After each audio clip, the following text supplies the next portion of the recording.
ఈ నెల 19న కామారెడ్డిలో గౌతమ్ న్యూరో వారి సౌజన్యంతో ఉచిత mega health camp.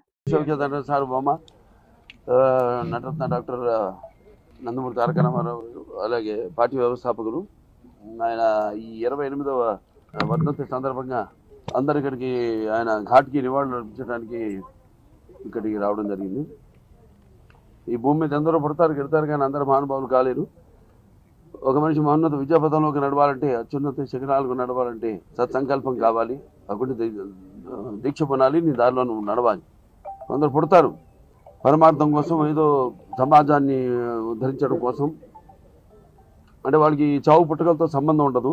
So NTR అంటే ఒక నటనకు నిర్వచనం, ఎన్టీఆర్ అంటే నవరసాలకు ఒక అలంకారం, ఎన్టీఆర్ అంటే ఆయన నటన ఒక విశ్వాధ్యానం, ఎన్టీఆర్ అంటే ఒక నవ శకానికి ఆరంభ మంత్రం, ఎన్టీఆర్ అంటే నవజాతికి ఆయన మార్గదర్శకం, ఎన్టీఆర్ అంటే నానా జాతులకు దైవ సమానం, నవ యువతకు ఒక మార్గదర్శకం, అలాగే రక్తాన్ని మరిగేలా చేసే ఒక అగ్నికణం.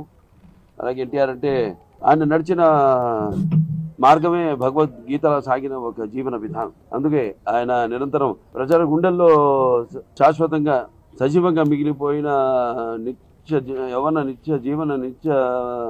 నిత్యాభిమాన భూషణుడయ్యాడు. అలాగే నిండు గుండెల్లో చిరస్థాయిగా నిలిచిపోయే నిత్యామృతాన్ని తాగిన ఒక దేవుడిలా మారాడు.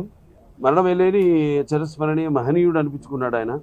అలాగే ఎవరు అంత ఘనంగా జీవించలేని ఒక మహనీయమైన జన్మను పొందాడు ఆయన. ఆయనకి చావు ఎక్కడ.